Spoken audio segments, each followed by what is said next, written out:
What if I told you the money game is not about luck, talent, or where you were born, but about decisions you make early? Most people wait until their 40s or 50s to take money seriously, and by then time is their enemy. But if you're young, time is your greatest asset. Right now, every choice you make can either build freedom or create stress for decades. In this video, you'll discover how to think differently about money, how winners play the game, and why starting now gives you an unfair advantage. Watch until the end, because one idea could change your financial future forever. Lesson 1. Money is a game. Learn the rules early. The foundational mistake most people make is treating money as a mysterious, unpredictable force of nature rather than a structured system with defined mechanics. Think of it like a game of chess. If you walk up to the board and start moving pieces randomly based on how they look or where you feel like putting them, you will lose every single time to a mediocre player who simply knows how the knight moves. Money operates on logic, not luck.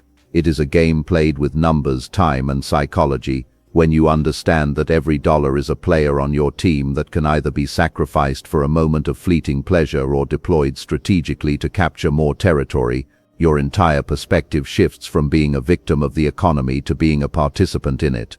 To master the rules, you must first master the vocabulary of the game: assets versus liabilities. An asset puts money into your pocket. A liability takes it out. Most people spend their lives accumulating liabilities that they think are assets, like a brand new car or a high-interest mortgage, only to wonder why they are constantly running out of breath on the financial treadmill. The rule is simple but brutal. You cannot win the game if your liabilities outpace your assets. Learning this early is the ultimate cheat code. A 20-year-old who understands the rule of compounding interest has a mathematical advantage that even a 40-year-old genius with a high salary can rarely overcome. Time is the multiplier in the money game, and the rules of the game reward those who start early and stay consistent. Furthermore, the rules of money are often counterintuitive to what we are taught in school or by society. We are told to save, but the rule of inflation dictates that sitting on cash is actually a slow-motion way of losing purchasing power. To win, you must learn the rule of velocity, keeping your money moving into productive vehicles rather than letting it stagnate. You must understand the tax codes, which are essentially the rule book for how the government interacts with your wealth. In many jurisdictions, the rules are actually written to favor business owners and investors over employees. If you don't learn these nuances, you are essentially playing the game on hard mode while everyone else is using the shortcuts built into the system. Ignoring the rules doesn't make them disappear, it just makes you more susceptible to the penalties. Life is a harsh teacher for those who refuse to read the manual. If you don't understand how interest works, you will eventually pay it. If you understand how it works, you will eventually earn it. The difference between the two is the difference between financial slavery and financial freedom. By dedicating yourself to studying the mechanics of cash flow, the cycle of markets, and the power of leverage, you stop guessing and start calculating. You move from a state of hoping things get better to a state of knowing exactly which levers to pull to achieve a specific result. The game of money is always on. You might as well learn how to win it. Lesson 2. Your psychology determines your wealth. You can give two people the exact same financial blueprint, the same amount of capital, and the same market conditions, yet one will end up a millionaire while the other ends up broke.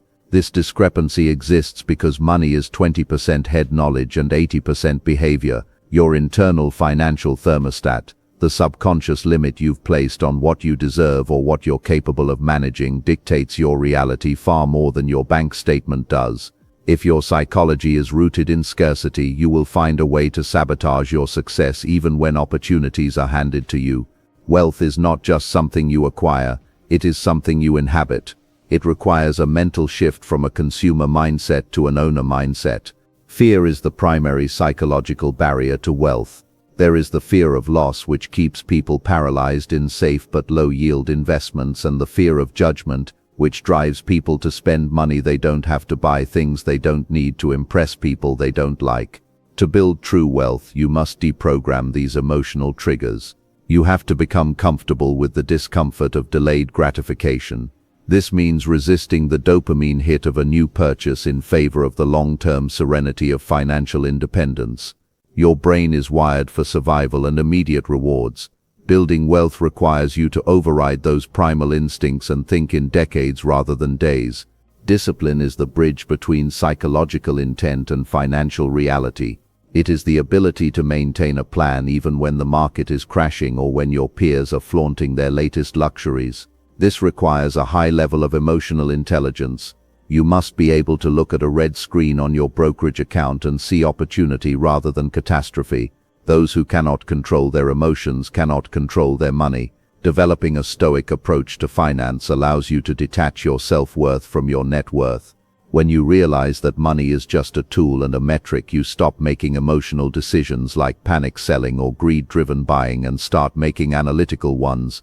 Finally, your beliefs about money, often inherited from parents or culture, act as the ceiling of your potential. If you grew up believing that money is the root of all evil, or that rich people are greedy, your subconscious will work tirelessly to keep you poor to ensure you remain a good person. You must audit these internal narratives and replace them with empowering truths that money is a tool for impact, freedom, and security. Wealth is a responsibility, and having it allows you to solve problems for yourself and others. Once you align your inner psychology with your outer goals, the friction disappears. You stop fighting yourself and your financial progress accelerates because your mind is finally pulling in the same direction as your ambitions. Lesson 3. Increase your value before chasing money. The marketplace does not pay you for your time, it pays you for the value you bring to that time. This is perhaps the most misunderstood concept in the professional world. A surgeon doesn't get paid $500 an hour because they are working harder than a janitor. They get paid because they possess a rare, high-stakes skill set that took years to cultivate and solves a critical problem. If you find yourself struggling to make more money, the answer is rarely work more hours. The answer is almost always increase your value. Money is simply a reflection of the value you have provided to others. If you want more money, you must become a more capable, knowledgeable, and effective human being. Increasing your value starts with the acquisition of high-income skills, abilities that are in high demand but low supply. This could be anything from coding and digital marketing to negotiation and strategic leadership. In the modern economy, the person who stops learning the moment they leave school is the person who becomes obsolete. To stay valuable, you must adopt a perpetual student mentality. This involves deep work, specialized training, and a willingness to venture into the unknown parts of your industry. When you become the go-to person for a specific difficult problem, you no longer have to chase money. The money will chase you because you have become a scarce resource. Beyond technical skills, your value is also determined by your ability to solve problems at scale. If you solve a problem for one person, you get paid once. If you solve a problem for 1 million people, you become a millionaire. This is why entrepreneurs and creators often see higher returns than traditional employees. They are leveraging their value across a wider audience. However, even within a corporate structure, you can increase your value by looking for the bottlenecks in your organization and fixing them. Don't just do your job description. Look for ways to make the entire system more efficient. The more significant the problems you can solve, the more significant your compensation will be. It is also crucial to realize that value is not just about what you know, but how you communicate it. You can be the smartest person in the room, but if you cannot articulate your ideas or lead a team, your value is capped. Soft skills, empathy, communication, leadership, and resilience act as force multipliers for your technical skills. A coder who can also manage a team and speak to clients is infinitely more valuable than a coder who can only write lines of script. Invest in yourself as if you were a business. Every book you read, every seminar you attend, and every new skill you master is a capital improvement on your most important asset, you. When you focus on growth, the income becomes an inevitable byproduct. Lesson 4. Pay yourself first and make money work for you. The most common financial trap is the spend what you earn cycle. Most people receive their paycheck, pay their rent, pay their utilities, buy their groceries, go out for dinner, and then if there is anything left over, they save it. The problem is that there is almost never anything left over. Paying yourself first is a fundamental shift in the order of operations. It means that the moment money hits your account, a predetermined percentage is immediately diverted into savings and investments before you pay a single bill or buy a single coffee.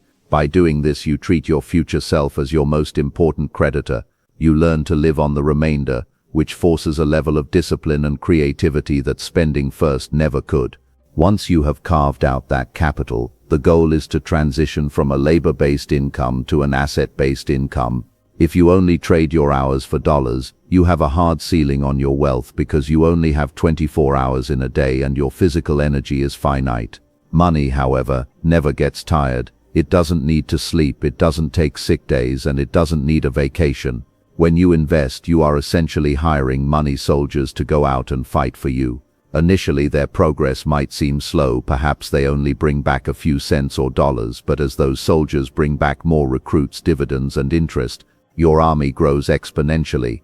This is the magic of compounding, which Albert Einstein famously called the eighth wonder of the world. Compounding is the process where the earnings on your money start to earn money of their own. In the beginning, it feels like nothing is happening. You are pushing a heavy snowball up a hill, but eventually you reach the crest and the snowball begins to roll down the other side, gathering size and speed with almost no effort from you. The pay yourself first model ensures that you are constantly adding mass to that snowball. Consistency is the secret ingredient. Investing $500 a month every month for 30 years is vastly more effective than trying to strike it rich with a single lucky trade. Furthermore, making money work for you provides the ultimate luxury: time. True wealth isn't about having a Ferrari, it's about having the autonomy to choose how you spend your Tuesday morning. When your investments generate enough income to cover your living expenses, you have reached escape velocity. You are no longer working because you have to, but because you want to. This shift changes your relationship with work and life. To get there, you must be willing to live like no one else now so you can live like no one else later. By prioritizing your future freedom over your present vanity, you harness the most powerful wealth-building engine in existence. Lesson 5. Play offense and defense at the same time. Wealth building is often portrayed as a game of pure aggression, making big deals, getting raises, and chasing high returns. That is the offense. However, an elite athlete knows that offense wins games, but defense wins championships. In the world of finance, defense is about retention, risk management, and protection. It doesn't matter how much money you make if you lose it all through poor tax planning, unnecessary lawsuits, bad debt, or lifestyle creep. You must be able to generate wealth offense while simultaneously building a fortress around it, defense. A leak in a boat will sink it regardless of how fast the engine is running. The first pillar of financial defense is controlling your burn rate. As your income increases, your natural tendency will be to increase your standard of living, a phenomenon known as lifestyle creep. You get a raise, so you buy a bigger house. You get a bonus, so you upgrade your car. If your expenses rise in lockstep with your income, you are never actually getting wealthier, you are just becoming a higher-level consumer. Strong defense means keeping your expenses relatively stable as your income climbs, creating a widening gap that can be funneled into investments. This gap is where wealth is born. Discipline in spending is not about deprivation, it's about making sure your money is going toward things that actually matter rather than just filling the space. The second pillar of defense is the management of bad debt. While good debt can be used as leverage to acquire appreciating assets, offense, bad debt like credit card balances or high-interest payday loans is a parasite that eats your wealth from the inside out. Defense involves aggressively eliminating high-interest debt and avoiding it in the future. Additionally, defense means having an emergency fund. Life is unpredictable. Cars break down, roofs leak, and jobs are lost. Without an emergency fund, usually 3-6 months of expenses, you are one bad break away from having to liquidate your investments at the worst possible time, which destroys your compounding momentum. Finally, playing defense means managing risk and protecting your assets. This involves having the right insurance, health, life, disability, and property to ensure that a single catastrophic event doesn't wipe out years of hard work. It also means diversifying your investments so that you aren't overexposed to a single market or asset class. Wealthy individuals don't just ask how much can I make, they also ask how much can I lose. By balancing your ambition with a healthy dose of caution, you ensure that your financial journey is a one-way street toward prosperity rather than a roller coaster of wins and losses. When you master both offense and defense, you become financially bulletproof. Winning the money game while you're young isn't about being perfect, it's about being intentional. Start now, think long-term, and commit to daily financial discipline. If you do, you won't just make money, you'll build freedom. The question is simple: will you play the game by default, or will you play it to win?